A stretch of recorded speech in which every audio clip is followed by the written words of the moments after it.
first time mum to a 4-month-old little boy, and I thought I would do a video on what I wish I knew before I became a mum. So this is a video for anyone in a similar position. Perhaps you're pregnant, just a couple of days or weeks away from welcoming your new baby, or maybe you've just had one, and I hope this video is useful to you. So the first thing that I wish I'd known before I had my baby is that you don't really need that much for them. Obviously, as they get a little bit older, what you need for them or what they need becomes more and more. But for an actual newborn, I don't think you really need that much. Like most people, I kind of had a lot of stuff on my Amazon wish list of stuff that's specific just to newborns and stuff that I thought I might use for the baby. And some of which was used, but some of which it just never was. And I think what I'll probably do is a video of what I actually found useful in terms of having a newborn baby or just a baby, and stuff that I actually never used and some of which I actually ended up selling. So what I would say is don't go overboard with too much stuff because you don't know what you actually will use. And I think what I tended to do was kind of panic, as if when I had the baby all shops would shut and Amazon would stop delivering and that kind of thing. But if there's something that you haven't bought that you actually need, it's still there. So it's better to kind of maybe just wait and see if you actually need something than to buy too much and not need it. Although obviously you can return stuff. But yeah, what I wish I'd known is that I didn't have to buy so much stuff for the newborn stage. One thing that I definitely wish I'd done before I had my baby is buy clothes in multiple sizes. And the reason that I say that is because when I was pregnant, I had lots of scans where they said that he was in the 90th or 97th centile. And what that means is that he was predicted to be big compared to a lot of babies in the same gestation. So I was expecting a big baby. They were predicting him, if he was born at term, to be kind of above 9 pounds. So they wanted me to be induced early because of that. Naturally, I went into labour at 37 weeks, so he was a few weeks early. But even having come early, he was tiny, so he was 6 pounds. But because I'd been expecting such a big baby and didn't expect to go into labour early, I didn't have any clothes in the appropriate size. So I think I bought 1 or 2 newborn items, but literally just 1 or 2 things. And then I had bought mostly like up to 1 month, expecting him to be big and then, grow really quickly. And when he was born and he was just 6 pounds, even the newborn stuff drowned him. It was massive on him. So the first couple of visitors that we had after he was born had to kind of bring a couple of tiny baby clothes.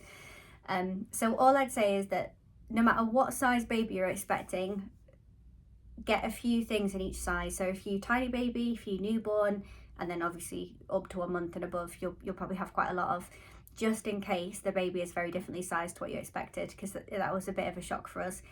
And I know that I've spoken to my mother-in-law before about when she had her baby and she took in newborn clothes and the baby was so big that it didn't actually fit in, that she had to go and buy something bigger to take it home from hospital in. So yeah, just when you're packing your hospital bag, pack a few different sizes and just have a few different sizes in case the baby's different to what you expect.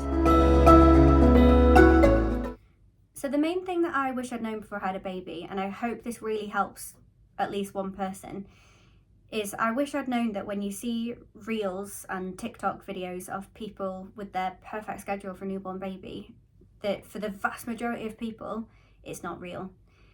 You can't have a perfect routine or a perfect schedule for a baby. As far as I'm concerned, it just doesn't exist.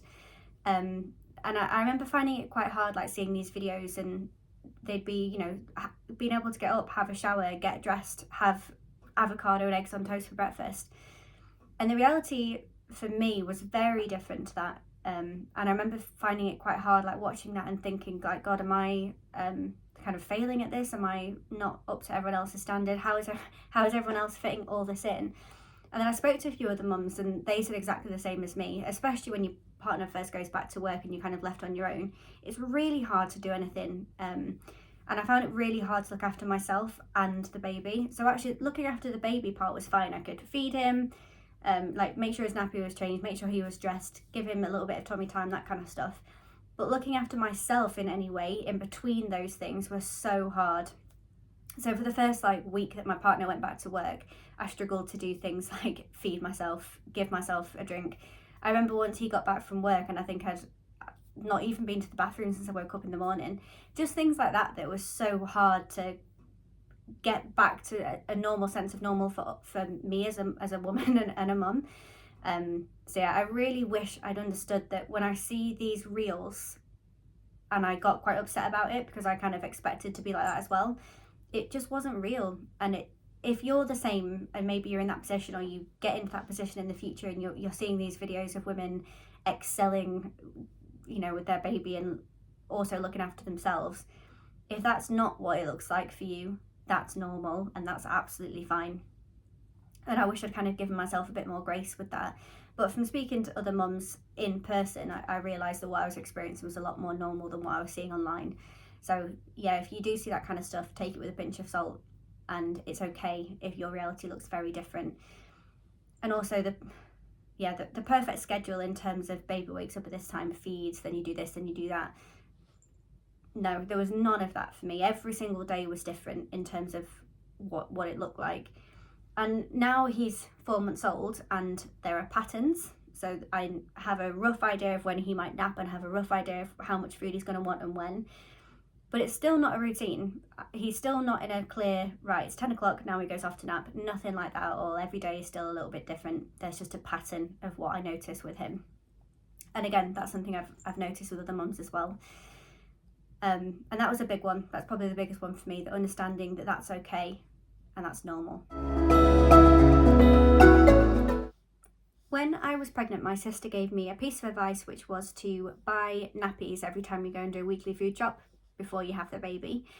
And that is something that I did from about 20 weeks onwards, and it's something that I would definitely recommend to other mums. And when my friends have kids, it's the kind of thing that I'll recommend to them. And the main reason for that is just what you don't want to find yourself is short of nappies when the baby's actually here. So I think I probably had about 8 or 9 packs of nappies from sizes 1 to 3. So I did get varying sizes as well, obviously not knowing how big baby would be and how long they'd be in them. I was complete newbie, I'd never had a baby before, so I don't know how long they're in nappies for.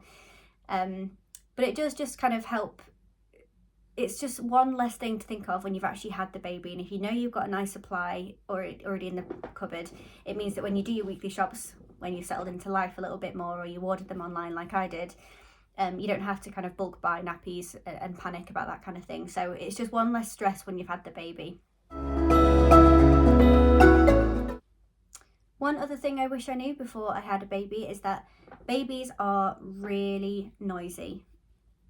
So I remember putting him down to sleep, and when he was asleep, he would just be so noisy. He'd be squawking and grunting and trumping, anything to make noise basically. He'd be making lots of noise. It's funny actually, because before I had a baby, or when I was like looking at products when I was pregnant, I was thinking about getting an owlet sock, one of those products that kind of monitor your baby when they're asleep, which kind of helps make sure they don't have SIDS, for example. Because I am quite an anxious person, or I can be quite an anxious person, and I thought I'd probably need that type of thing. But the reality is that he was so noisy when I put him down to sleep, and when he was actually sleeping, that I never needed it, because when he was silent, I kind of knew, and I could look at him and see that he was still breathing, obviously. But yeah, he was just so noisy. I just didn't expect it in the slightest. I expected to be awake at night because of him crying and keeping me awake, and waking up all the time to feed. Not for him to be asleep, but making so much noise that it still kept me awake. And that doesn't last forever, so he's definitely out of that stage now. He's not been in it for a while. But yeah, I didn't expect him to be so noisy.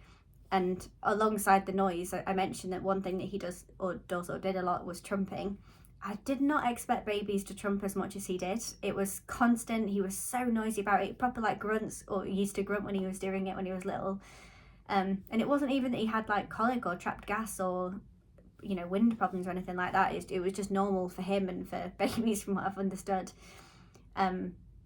So yeah, they can be little noise machines unexpectedly. But yeah, that does pass eventually. And I'm a really light sleeper already, so because my partner snores, I already slept with earplugs in. And when he was first born, when my baby was first born, I didn't have to sleep with earplugs in because I was just exhausted, obviously. But then as he got a bit older, I had to just put an earplug in, the one like closest to him, so that I could sleep through all of his grunting noises. So yeah, just expect the potential for your baby to be quite noisy. Thank you for watching. I hope some of you found this useful. I am hoping to do a few more videos on parenting, what I found as being a first time mum, just to help out anyone who might find it useful. So if you do want to see any more videos, please subscribe.